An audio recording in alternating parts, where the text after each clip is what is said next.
God has to move His creation and to change, He changed His design just to give way for His purpose for Joshua. Kung pinagdulugan ng Diyos na guluhin niya yung buong sistema, nagulo yun ha? Siguro yung system 4 hours na dinrate ng Panginoon para lang mabigandaan ang pangako niya kay Joshua. Palagay niya kaya hindi niya kaya magkaroon ng sinulitan para mangyari yung pangako sa iyo. Ang tanong, wala sa Diyos ang problema, nasa atin. Gaano ba natin naiintindihan na yung nakikita ng mata na parang mahirap, imposible, ay hindi pareho doon sa nakahanda ng Diyos para sa iyo. Paano natin naiintindihan yun? At hanggat ganun ang pananaw natin sa buhay, kahit na anong provision ang ibigay sa iyo sa sanlibutan. Magkaroon ka ng trabaho, magkaroon ka ng pera, magkaroon ka ng bahay at lupa, lahat ng kailangan mo.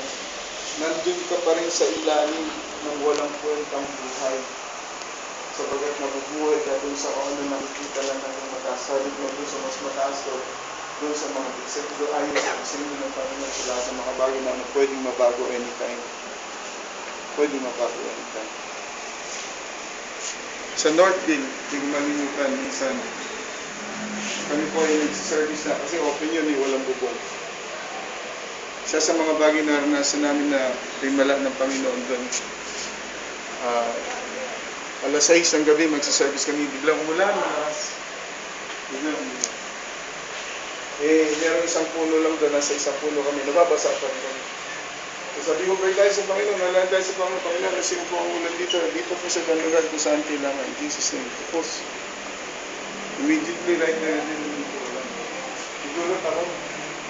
Sabi ko, ako mismo nagulat sa panalangin ko. Kasi, nag-last loob lang ako eh.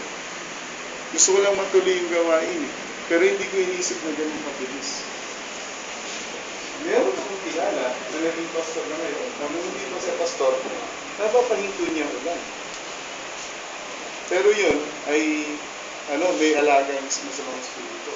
Nagawa niya. Diyos pa kaya, hindi nagawa siya. Immediately like that, biglang pumunta ulan. Pakakpakan yung mga taga-Northville. Alam niya talaga galing ng Panginoon. Tuwa ako kasi tuloy-tuloy Bible study niya. Bakit? Kasi kayang maguhin ng Diyos, galawin ng Panginoon.